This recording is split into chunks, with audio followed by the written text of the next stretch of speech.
So we've all been waiting for the new 565 Edencraft, and we all know that it's taken a fair few years to develop. So yeah, over the 4 years we've involved marine surveyors, architects, a lot of previous owners with previous experiences to make the changes that were going to make a difference, not just make a change just for the sake of making changes. So although it retains a 22-degree dead rise, a beam of 2.22 and a water length of 565 meters, let me tell you, it's a totally new version of the old 565.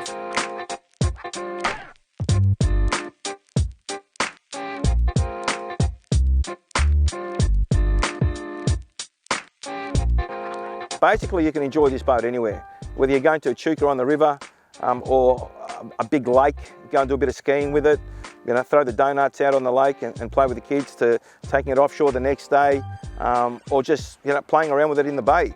A bit of whiting fishing, snapper fishing, calamari fishing, it'll do everything.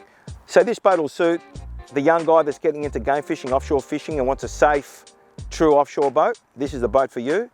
We're getting a lot of inquiry from gentlemen that are downsizing from larger craft that they used to enjoy with their families. Now they're fishing mostly on their own and they want something more manageable, but they still want a strongly built commercial grade boat. This is for them.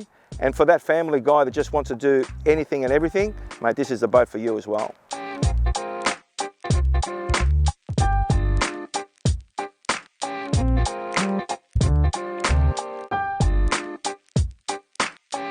Well, there's three main changes that have changed from the old model. One of the first and the most important, basically we've removed the pod and we've gone to a transom mount engine style. So your transom mount, basically that gives you easier planing abilities, easier to drive in messy conditions. There's no cavitation, it's just a much easier, much better balanced boat overall. The second and very important feature as well is a removal of the planing plank, so the flat surface under the keel. So now it's got an apex, it's a V-section throughout the whole of the hull. So that'll give you better and softer performance in messy conditions out in sea. Once again, it's all about making the boat more comfortable and easier to drive. That's the whole thing about bringing out a new model. Third feature, which surprised a lot of people and surprised me as well in how well it works, is the flare. You can see the flare running the whole length of the hull. Seeing this boat coming through the water now, it looks more like a 6 metre, throwing the water, dissipating the water 20 feet either side, whereas previously they were regarded as a wet boat, if you like.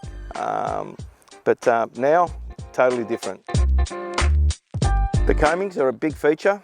If anyone knows the older 565 Edencraft, or even going back to the Haynes 565s, you'll know the biggest challenge was to mount decent sized rod holders on the top decks. Well, these top decks now are wide top decks. You can mount whatever rod holder you want. It actually gives you a good area to sit on as well. With the evolution of electronics these days, with the bigger screens, a manufacturer hasn't got much of a choice but to supply big dash room for big dash mounted screens. To demonstrate, we've got a 16-inch Simrad unit, an NSS 16, an Evo 3, and fits quite comfortably in there and fills the dash nicely. You can mount a 16-inch screen now on a 565, which is absolutely incredible.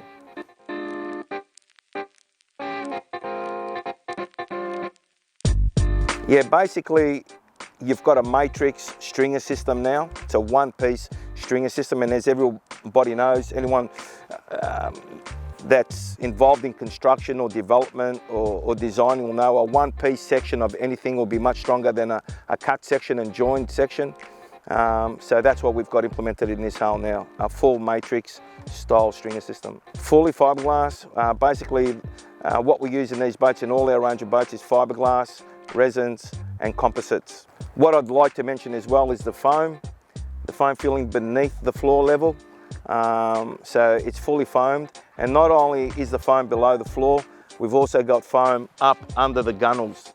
So under all the gunnels, it's fully foamed. So you've got basic and level flotation.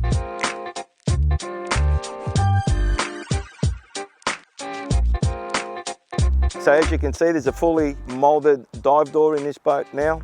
It's incorporated in the hull. It's swinging as well as removable, and it follows the lines of the boat beautifully. So what we've got in this 565 now is a 220 litre fuel tank and a horsepower rating of 225 horsepower, either in the V6 or the V8, making it a true take anywhere, do anything boat. Basically 220 litres, you won't need that locally fishing the bays, but if you're an offshore fisherman, you'd want that. And typically, locally fishing for snapper, whiting, calamari, you won't need 225 horsepower. We've tested this boat with 150 horsepower Mercury 4-stroke, and let me tell you, that's ample horsepower for local boating and occasional offshore fishing. It can handle 2-3 metre swells, pop you out of that trough, no problem at all.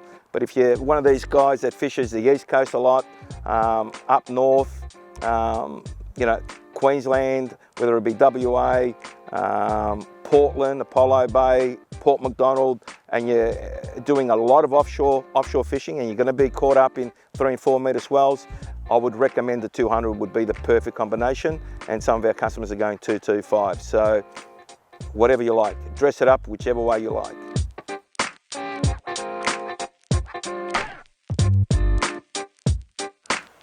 So we've got two 40 litre live bait tanks, port and starboard in the stern. We've got a 110 litre kill tank with a lid. We've got a freeboard of 840 mil, which is quite substantial when you consider most 6 metre boats are anywhere between 680 and 720. So making it a very safe boat, especially for the younger kids and family and adults, novices, you name it. You feel safe in the boat. And you've got a cockpit area of 5 square metres. So a sizable deck, safe deck, high freeboard, plenty of live bait space, plenty of kill tank space. It's got everything you need.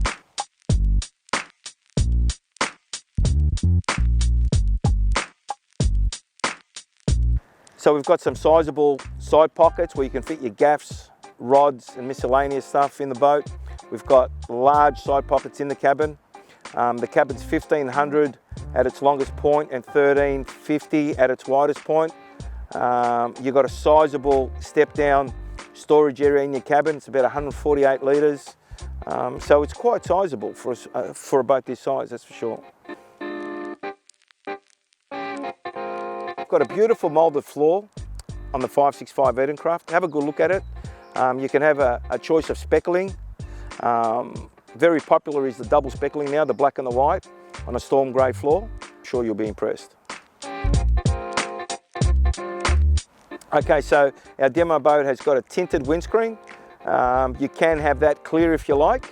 And for those that love the wave breaker style of windscreen, you can have a wave breaker as well as an option.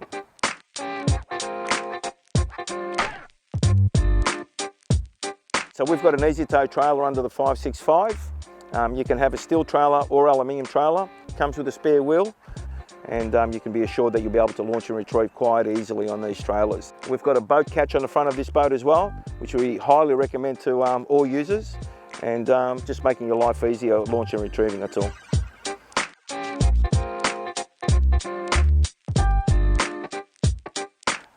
We also use Lone Star winches. There's a GX1 on this one, and it comes standard with this package. And I'm proud to say that they're all machined and made and assembled in Melbourne, Australia. And let me tell you, they're a powerful little winch.